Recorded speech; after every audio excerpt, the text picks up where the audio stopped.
Ang susunod na programa ay rated PG. Patnubay at gabay ng magulang ay kailangan sa mga batang manonood.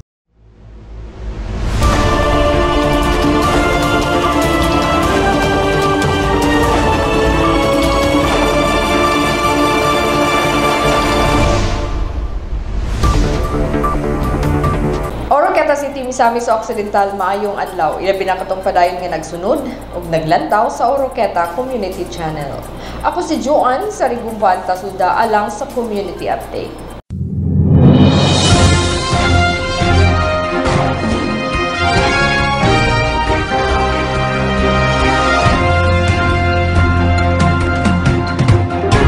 Sa atong headlines, nagmalampuson ang Oroqueta City Division nga napahigayon ang pag-abli balik sa eskwela.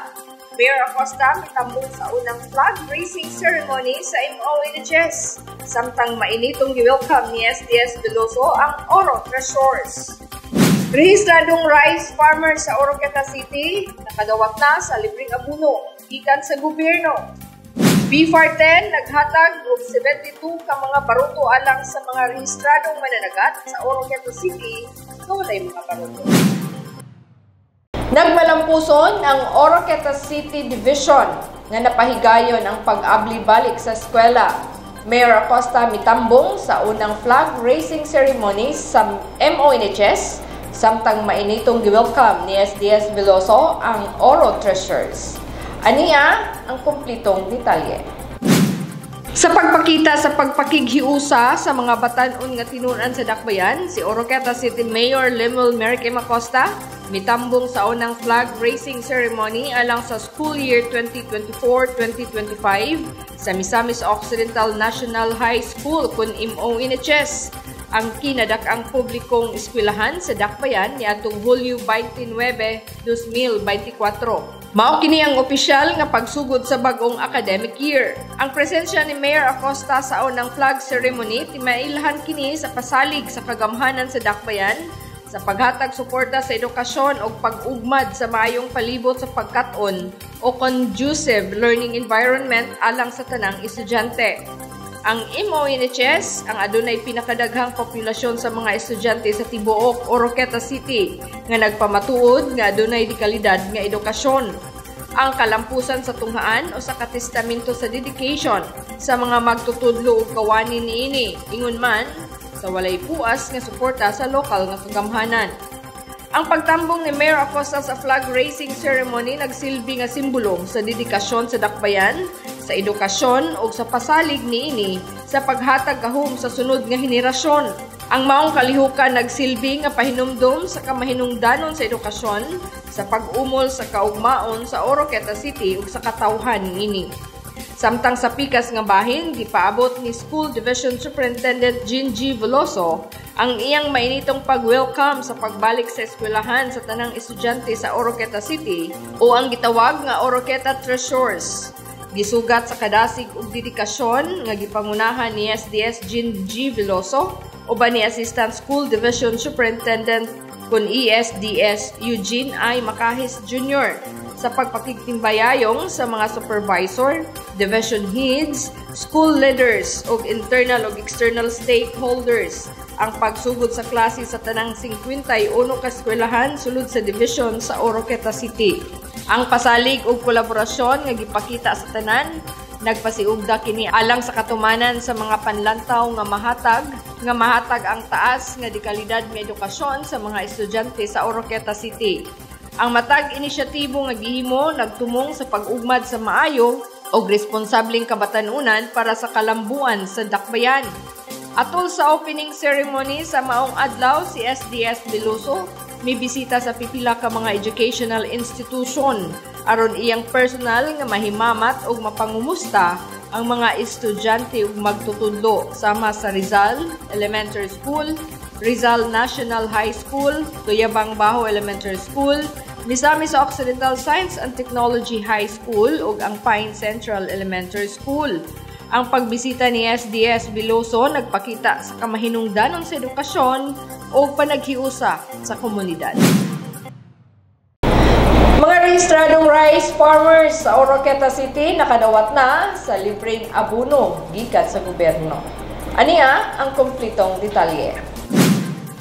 Registered farmers sa Oroqueta City nakadawat sa ilang libreng fertilizer gumikan sa programa ni Misamis Occidental Governor Henry Waminal o sa pagpakig-alayon sa LGU Oroqueta ubos sa pagpangulo ni Mayor Lemuel Merrick M. Acosta. Pinaagi sa City Agriculture Office led by Noel Piula ang City Agriculturist. Matod pa ni Piula nga gisugdan sa pagpanghatag ang libreng fertilizer niadtong July 24 hangtod sa July 26. Tulo ka hugna para sa mga rehistradong mag-uuma sa dakbayan. Mihatag usab ang Department of Science and Technology kun DOST og foliar fertilizer dugang sa nadawat nga abono sa mga mag-uuma nga gikan sa gobyerno. Apod-apod na punta og abono sa ato ang mga mag-uuma sa rice. Dayon pasalamat tagdako nga ang DOST naghatag pod og foliar fertilizer nga 1,500 ka botilya tag 1 liter each. So maotoy ka akibat sa abono nga inorganic fertilizer nga gihatag nato gikan atong Miyerkules hantod karon. Gisiguro ni Piula nga ang tanan nga mga registered farmers sa Oroqueta City makadawat gayud sa gipanghatag nga abono. Mao na kini ang gisaad ni Governor Waminal ang paghatag sa full support sa mga mag-uuma sa probinsya para sa seguridad sa pagkaon ug mahatag sa kahamugaway ang kinabuhi sa mag-uuma. Pinagi sa dakong kita nga hinay-hinay nga natilawan sa mga mag-uuma sa dakbayan. Pinaagi sa programa sa probinsya na minusan ang galastuhan sa mga rice farmers. Pang kwinta-kwinta. Nga imbis makagasto ang atong farmers sa mga 57,000 pesos sa isang hektarya, from cultivation to harvest. Per crop, no? Per cropping. Sa diha pa lang daan nga phase makuha ana siya og more than 27,000. So labos ka to nga. Labos ka to nga ang gasto uno na lang sa to ang mag-uuma. So dako na jud kayo. Hinahinay siya sir no, hinahinay hantod siguro. Gikan sa pagdaro gitabangan ba nato sila no? Land prep, dayon subsidy sa fertilizer. Yes. So dako gid na ang katabang. Yes. Gani dahuman nga karong tuiga mag-operate na ang rice mill nga gihatag sa PhilMic o sa Department of Agriculture kundi Region 10. Matod pa ni Piula base sa memorandum nga gipirmahan, ang LGU maoy mopahimo o mogasto sa structure ug ang luna nga ditoy pahimutang ang maong galingan.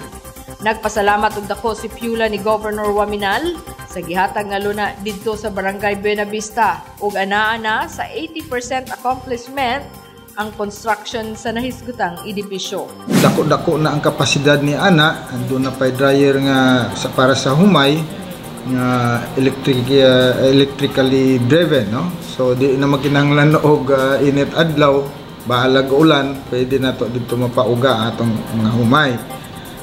Most possibly isa na sa mga katapusan siguro nga intervention or ihatagay nga kaayuhan sa atong lokal nga pangagamanan diri sa province o sa atong city nga ang farmer di gyud makagasto og dako and makadako sa ila ang income sa ila ang isip farmer. Dogang panipiula nga kun mag-operate na ang galingan karong tuiga, planong paliton sa LGU ang abot nga humay sa mga mag-uuma sa taas-taas nga presyo ug ang maproduce nga rice gikan sa napalit nga humay, plano kining ibaligya sa mga government employee nga limitado lang para sa ilang consumption sa ubos nga presyo.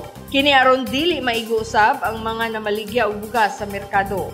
Gikalipay usab ni Piula nga padayon ang paghatag suporta sa PhilMic sa mga mag-uuma tungod kay mihatag na usab sila og usa ka tractor nga magamit sa mga mag-uuma sa dakbayan.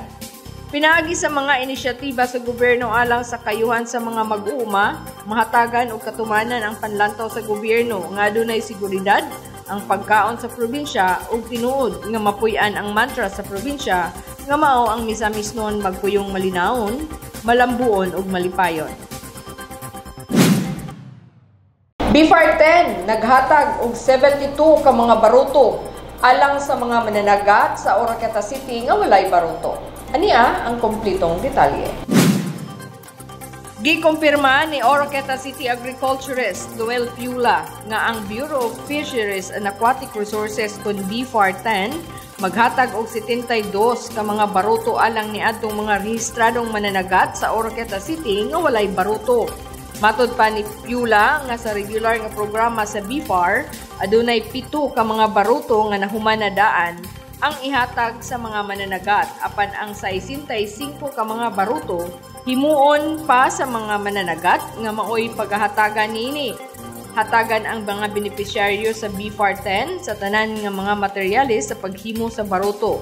Ang tumong sa BFAR nga kinahanglan maghago ang mananagat isip counterpart para makabaton og baruto.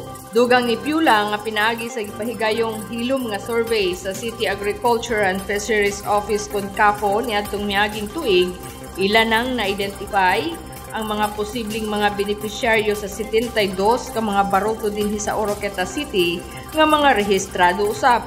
Kini aron matabangan ang mga mananagat nga mapausbaw ang ilang kita sa pagpanagat. Usa sa ilang hatagan katong mga mananagat nga benepisyaryo sa Pantawid Pamilyang Pilipino Program o 4Ps aron mahatagan sila sa panginabuhian para sa pamilya ug makalingkawas na sa 4Ps. Tungod kay ang pagdaghan sa benepisyaryo sa 4P sa Dakbayan, nagsimbolo kini sa wala pag-uswag sa kahimtang sa usa ka lugar. Mao ang tumong sa gobyerno nga mapauswag ang kalidad sa panginabuhian sa katawhan. Bisan ako mismo, di ka mabalaka na nga daghan ang 4Ps. Ang kalidad sa panginabuhi lugar sa ato ang dapit is minus gyud. So mo na nga kung sa hinay-hinay lang ang pamaagi, kung ang intervention sa atong government, both local and national, na makadagay-dagay sa atong mga kaigsunan din sa atong dapit. Gawas pa sa baruto nga gustong ihatag sa BFAR, ngadto sa mga mananagat, adunay pukot og 100 ka set nga kagamitan sa pagpanglumyagan. Ang ihatag para sa mga registered nga mananagat. Aduna nay mga listahan nga gihuptan ang buhatan sa CAFO alang sa mga benepisyaryo. Mao kadto ang naglangkob sa community update. Sa ngalan sa kinatibuk-ang puwersa sa Oroquieta Community Channel. Ako si Joanne sa Rigumbat Tasuda mingon kaninyong put God first in everything you do. God bless Oroquieta. God bless Misamis Occidental.